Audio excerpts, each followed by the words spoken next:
right. Hello, everyone. Sean Duffy here.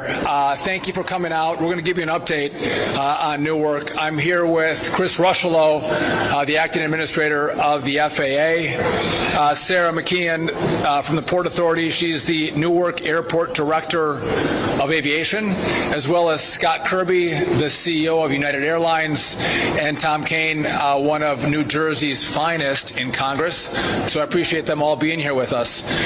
Today we're celebrating the opening of Newark's runway. And this is a 60-day project that actually is completed 13 days early. And we all couldn't be more grateful to the Port Authority, everyone who worked so hard, the unions, the labor that worked to make sure this happened. They were working around the clock, 24/7, to make sure they could complete the project before that 60-day time frame. And what is interesting is I think you were going to beat the time frame by a couple of days, but when they saw some of the issues that were happening here at Newark, they actually ramped it up even more. And again, this is a great day to celebrate the opening of the runway. And it goes to a broader point in regard to the issues that we're having here. What you're seeing is everyone who touches the problem is giving their full-hearted effort. They're leaning into the problem and helping fix the problem. From the Port Authority, again, 13 days early, opening the runway today. But you've also heard we have a telecom problem. And so we had a glitch in the system. The FAA did a remarkable job fixing the glitch in our software. But then Verizon stood up and said, you know what? We are going to make this a priority. We're going to fix the not-so-great line that goes from the Philly-Tracon up to N90 here in New York. And they did that in record time, in less than a month's time. Now, that new fiber line's not stood up yet because we're testing it right now. It has to be tested. The FAA has some pretty laborious testing procedures, which is, we appreciate that, Chris, thank you. But that process is underway and again happening very quickly. By the way, after that we're laying fiber from N90 to Newark, but the line from N90 to Newark has not been a real issue for us. So again, everybody who touches the problem stands up and helps fix the problem. In regard to controllers, so that's been a big topic of conversation. You all know that we're 3,000 controllers short across the country right now, and that has been seen probably to the biggest extent at the Philly-Tracon, which services the Newark airport. And so just some background numbers. There's 22 controllers at Philly. There's 5 supervisors. 6 of those 22 controllers are on leave right now. So there's only 16 controllers that work the Philly-Tracon. However, there are 16 controllers who are training right now for the Philly at the Philly-Tracon for this airspace, and most of them are experienced controllers. And so on a rolling basis, over the next year, we're going to have more controllers come online into the Philly-Tracon. In addition, we just brought in another 6 trainees into the Philly-Tracon to also train up. So the problem we're seeing with controllers, it can't be fixed overnight.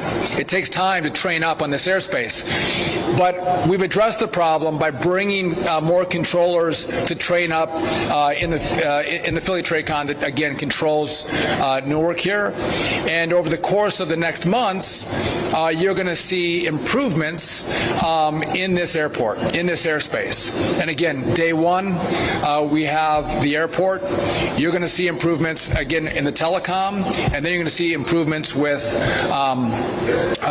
the staffing issues with regard to controllers. I'm going to turn it over in a second to the deputy administrator, but I also, again, I fly, this is my airport, I fly out of Newark, and I think a lot of people were frustrated by the fact that they were booking flights, and because of the issues we were having, their flights were hours delayed and then maybe even canceled. And all of the airlines came together with the FAA's leadership, and United being the biggest provider, biggest airline here at Newark. They worked together to reduce the capacity at the airport. Again, we're flying 28 flights an hour in regard to departures, and I think the beauty of that is that when you book your flight, you're going to fly. Again, you don't want to book and wait 2 hours and be canceled.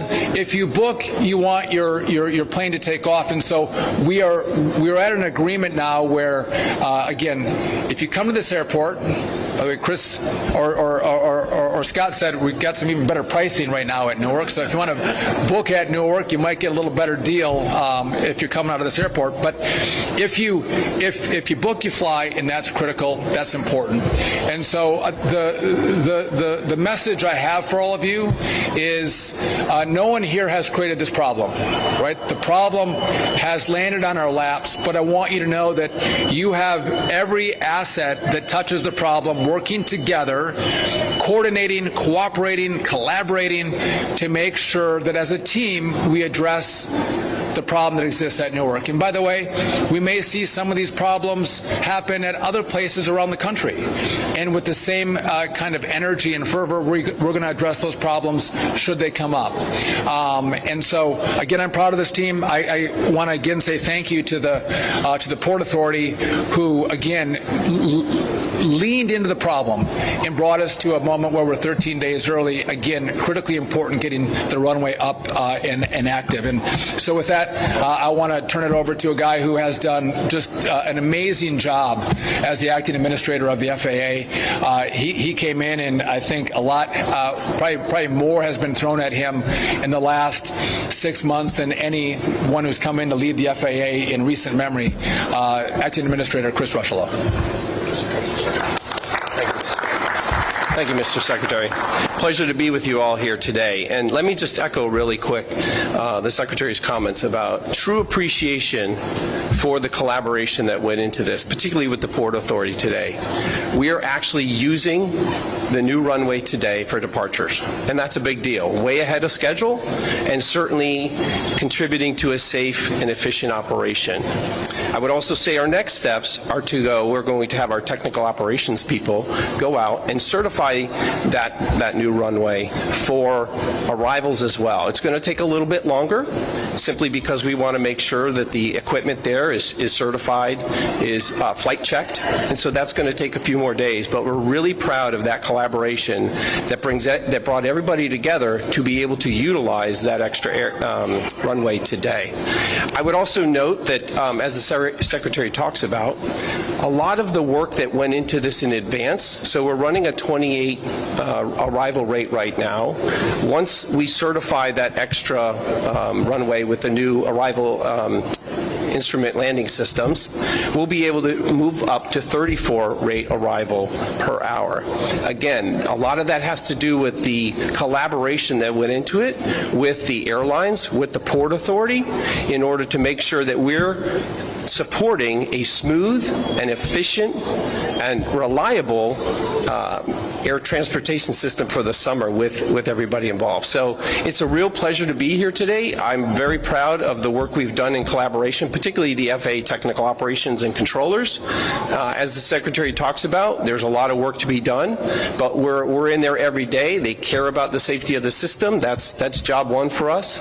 And so again, none of this comes together as part of our aviation safety ecosystem unless everybody's putting in, particularly with the airlines when we talk about reducing delays and disruptions over the summer. So with that, I will turn it over to Sarah McKeon from the Port Authority. Thank you.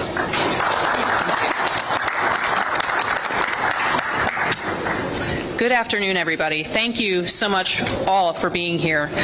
And Secretary Duffy, we appreciate you joining us at Newark to mark this tremendous milestone.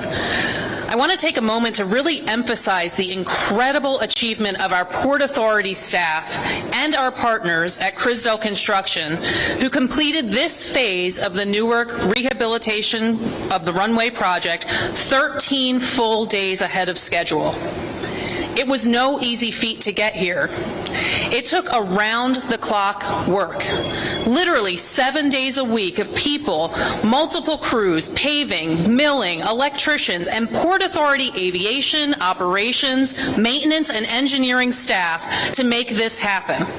Thank you to all of you for all of your dedication and hard work over the last several weeks. With all of the runways that are now in operation at Newark, the FAA air traffic controllers have maximum flexibility to safely and effectively manage arrivals and departures throughout the system.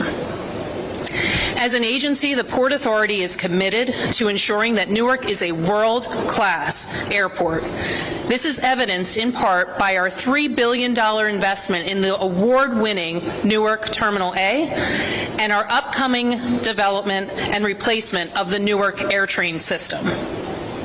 That said, our top priority remains returning Newark to its full operational capacity. We look forward to continuing to support the FAA and the Department of Transportation in their efforts to address the staffing and technology challenges that remain to restore Newark to its full operational capacity and potential. Thank you all so much. And with that, I'll turn it over to United CEO Scott Kirby.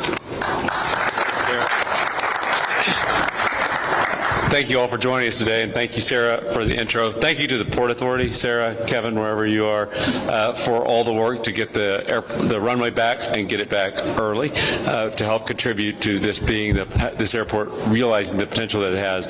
But I also want to say a huge thank you to Secretary Duffy, Administrator Rocheleau, and the administration. The level of engagement that you see here today is unprecedented in my career. I've spent a career in aviation, sometimes, often working to try to get the FAA to support and help customers and help our operation. And the level of support and partnership that we've had, the very fact that you're both here with us today is a testament to trying to be partners and try to make the airspace and the airport not only safe, but work for customers around the country. And I think this is a seminal moment in the aviation infrastructure history that we're here with them today. So thank you both. I also want to thank all the employees, many of whom I see in the back of United Airlines, for what you always do. I have been through this airport 5 or 6 times in the last few weeks, and it's an inspiration to me when I walk around, because they know what I also know, that not only are they keeping our customers safe in conjunction with the FAA and the air traffic controllers,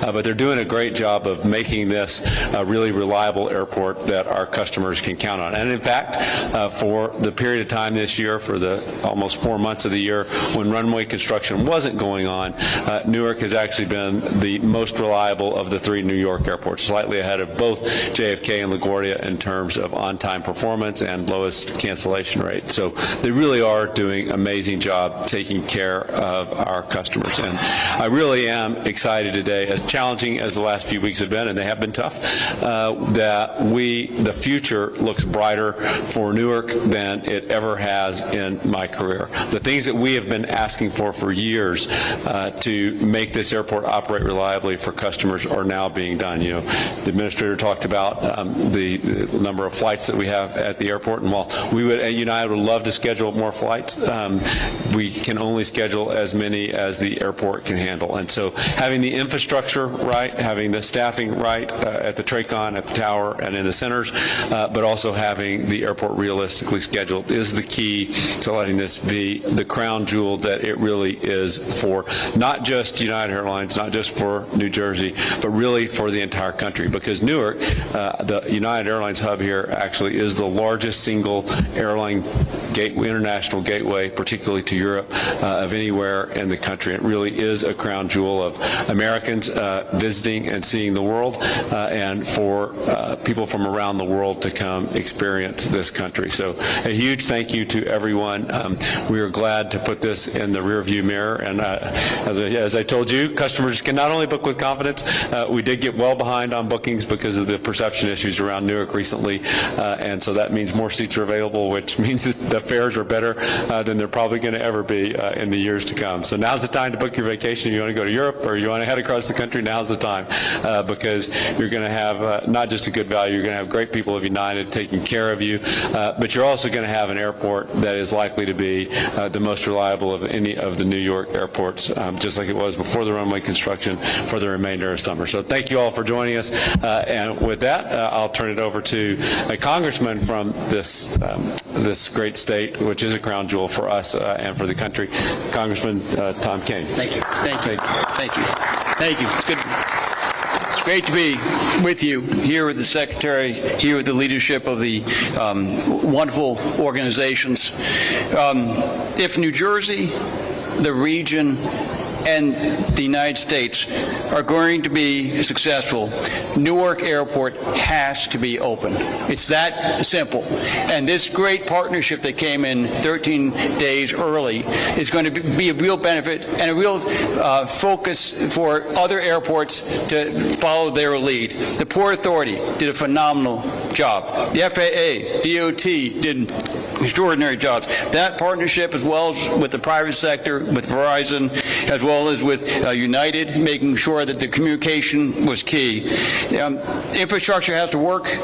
The timing has to be predictable, and together we can make sure that safety is paramount, but we can make sure this stays open and make sure we have the funding from the federal level as well. Thank you.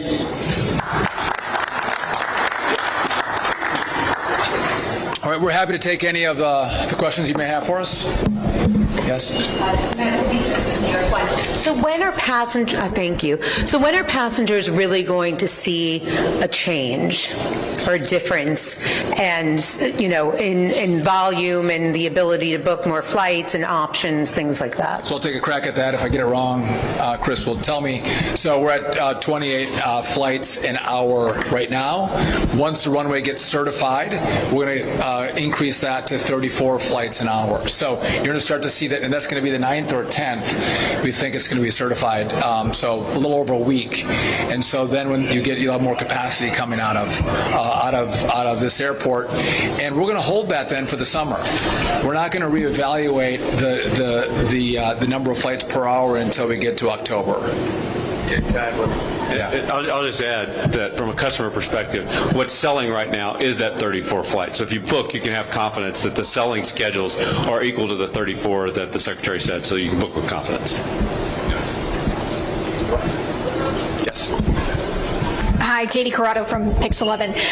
So you had to, particularly United, cancel flights voluntarily, and that is with one runway down. So now that you've added this runway back, can you start adding flights back? Is that in the foreseeable future? They are. So the schedule is now built starting June 15th at 34. It's 28 until then, but the airport's going to easily be able to handle the 28 because the runway's back early. But once it's back to starting June 15th, the airport is scheduled at 34 per day. And again, that's what's in the selling schedules today. So if you're buying a ticket this summer, you can have confidence that that's the schedule. And I think we'll be able to gradually ramp that up by the time we get out to October and look at the data. But we're confident. And the other thing that United has done is fly bigger airplanes. So we'll have fewer flights, we have fewer regional jets, and we're flying bigger aircraft in to keep the number of seats for customers similar to what it was before. But the schedule is now set. Okay. Just to add to that, we had three problems. One, the runway was getting rebuilt, and again today we're celebrating 13 days early. We had a telecom issue. That new fiber is laid, but it has to be tested. And then we have the staffing issue with air traffic controllers. So all of those things on a rolling basis are going to come online, and as that happens, we're going to be able to expand the capacity of the airport. But again, you can't snap your fingers and make it happen really quickly because these things take longer than a week or two or even a month. Yes. Secretary, can you, I have two questions. One is the fiber that got laid and is getting tested. When do you expect that to come online? So I don't want to overpromise and underdeliver. So we're looking at it, but our hope is at the end of June, early July, we can switch it over. Okay, and then But that's the line from the Philly Tracon to N90, and that was the problem line that we for had radar, for telecom? for telecom. Okay. And then the air traffic controllers, you mentioned that there's many in training, that they should be able to roll out over the next year. Can you give us a little more particulars on that? Do you expect all of those air traffic controllers that are getting trained for Area C to be, rolling out like a year today? Like how can you just give more detail on that? So we have 22 controllers. 6 are on leave right now. Okay, so it leaves us with 16 controllers in the Philly Tracon, and we have 16. These are really a lot of 16s in here, so don't be confused. We have 16 in training. 14 of those are experienced controllers from other airspaces. They have to get trained up in this airspace, and so depending on where they're at in the training will depend on when they roll out of training and become certified controllers for this airspace. I believe, Chris, we have another 6 that just came in on top of the 16, so there's a total now of 22 controllers in training. And so it does take time, right? You want to make sure you have well-trained, certified controllers controlling your airspace. And so, again, they won't come out all at the same time, but they'll roll out over the course of the next months up to a year. So you'll start to see reduced stress on the controller front as we go from month to month. Yes. Hi, Tim McNicholas with CBS News New York. A few weeks ago, the FAA announced that they were installing runway incursion devices at 70 airports across the country, but not any airports in New York or New Jersey. Why not install those devices here? So part of our analysis when we roll out this type of equipment, the safety equipment, is looking through where we're seeing evidence of increased risk. And so what we want to do going into this is identify those airports that have perhaps increased risk and put those safety mitigations in place as early as possible. So that's not to say that those 79 airports are the only airports that we're looking at. We're just constantly rolling through the system to make sure that as we identify these areas for this new technology, we can put that in place and make sure that we're mitigating that risk that we identify kind of in our ongoing safety analysis process. Good afternoon. Ramsey Khalife with WNYC, the local NPR station. So 2 questions.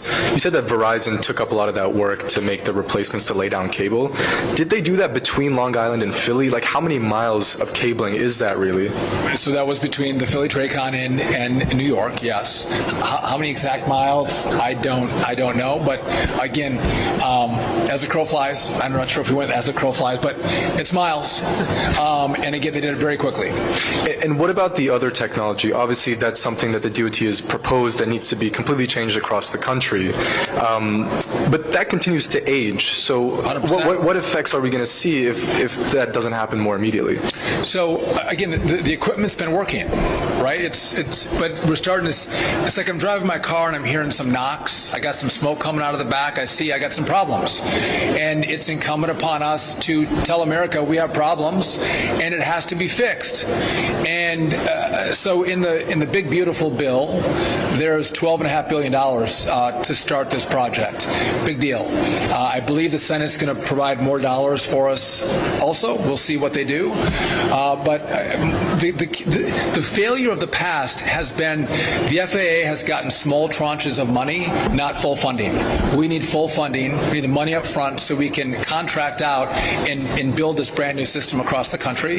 That's been one problem.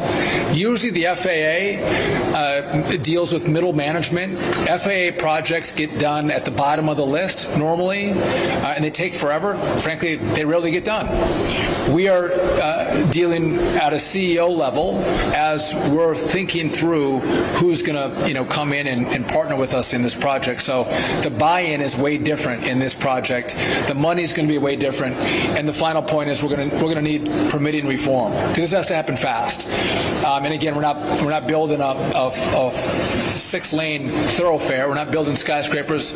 We're going to lay fiber. And so hopefully the Congress will work with us on that as well. And hopefully we'll get it by, end of July or August. Tom, we're going to get this by the end of July or August? By July 1. Tom says July 1. I can't wait. Yes. Thank you. Good afternoon, Secretary. If you'll forgive me, slightly technical questions. First, the fiber cable that you said is for telecom, is that going to deal with some of the radar latency issues that have been going on between N90 and Philly Tracom as well, or is that simply voice communications? It's both. It's both. Okay, thank you. And that 34 an hour that once the runway is certified should be the capacity of the runway layout here, is that reliant on full staffing at Philly Tracom, or is that achievable with what you've got now? That's achievable with what we have right now. So we have the capacity, and now if there's something unforeseen that happens where we lose controllers for some reason, we'll scale those numbers back, but we'll have the staff to go to 34 with the current staffing at the Philly Tracom. Okay. Yes. Hi, Jelani Gibson, NJ.com. Can we get an estimate on what the flights per hour were before all of the delays started happening? 50, 54. Do you want to take that? The theoretical capacity of the airport was about 38.5 per hour, so 77 total operations per hour. And sometimes the day, though, it was scheduled at 80 plus. That's historically actually been the challenge at Newark, is that the theoretical maximum was 38.5 per hour, and it was scheduled over that. It would just cause delays that would bleed through the day. And so that's why this is such a seminal and really turning point for not just the near term, but the long term of Newark, is because once you philosophically start matching the number of flights to be equal to the capacity of the airport, it allows the airport to run reliably, as far into the future as you can look. So this is a really big day. This agreement that the FAA drove with the airlines is really a turning point for Newark for the long term. And so just to be clear, you are 4 flights per hour away from the operational capacity? From what it was historically. Okay, got it. Anybody else? Hey, Lauren Simonetti, Fox Business. So when you reevaluate in October, what do you want that number per hour to be? And is the 34 number just United, or is that airport-wide? So you take it. Yes, sir. Yeah, thanks. So that's airport-wide right now, as Mr. Kirby, sorry, as Mr. Kirby described, what we're going to do is monitor that progress through the summer. So we'll watch the nature of the operations. Obviously, weather contributes to some of that as well. And then as we continue to roll new controllers on, new certified controllers, we'll be able to assess kind of where that benchmark is going forward past October. But we'll continue to work that regularly with the airlines that operate and the Port Authority to make sure that we've kind of got a good sense of that as we get into the fall and the winter. Anybody else? To get clarity on the timeline for upping, you're having the inspection June 9th and June 15th is when you'll actually launch the 34 planes an hour? I think the difference is in planning for the 15th, United has their schedule at 34 on the 15th, but the capacity of the airport will be 34 if certified on the 10th. Okay. Right? Correct. Thank you. MAGNO with Skift. I was wondering, as far as like the funding that you've talked about for air traffic control reform, what sort of timeline do you envision for that project? So there's a number of factors, and permitting is a big one, but I believe we can do it in 3 to 4 years. And what you'll see is it's not a whole work project that completes in 3 or 4 years. You'll have airports that are done well before that, right? So we'll upgrade airspaces, TRACONs, towers, and you'll see the benefits as we go from year to year. We hope the completion of all of our airspace will be finished in that 3 to 4 year time frame. If I get the permitting reform, I think we're closer to 3. If we don't, we're closer to 4. And again, this is an American project. This is an American build. This is the most important infrastructure project that we've had in this country for decades. And so you're going to see, I think the Congress is going to engage. If a bill's on the floor today, and Tom will tell me if I'm wrong, we'd have 90% of all Republicans and Democrats in both chambers that vote for it. Everyone agrees this is nonpartisan. Everyone knows we have to do it. What vehicle does the money get on in Congress to get it to us? That's why I left Congress. Maybe I'm not going to figure that out. But they want to do it, which is really important. And again, the companies that are going to work with us, they are going to work with us at the top level. And again, this is more like DOD. How they get their work done, it's a priority. We're going to be a priority, and that's going to mean we can do this in record time. And just the last point I'll leave you with is, as we think about all the runway, and again, it's not going to be certified for landings until the 9th and 10th. We care about safety. We want you to get to where you're going. And again, we might slow down flights. We might take time to certify a runway. We want to take time to certify air traffic controllers in the Philly TRACON. We don't want to rush anything. It's doing it the right way is what's key, so you feel that the system is safe, and we know the system is safe. And so again, we don't. Scott does not like flights delayed. I don't like flights delayed or canceled. But we will do it if we don't feel like the system is safe, or we have enough controllers, or there's an issue in the airspace. We slow it down or we shut it down. And I always get the question, is it safe to fly? Yes, it's safe to fly. And it's because we have such a great team that focuses day in and day out on the flying public safety. And so with that, I want to thank this team. I want to again thank the Port Authority for all of your work. Again, amazing how fast they worked around the clock to make today happen. And with that, thank you all very much.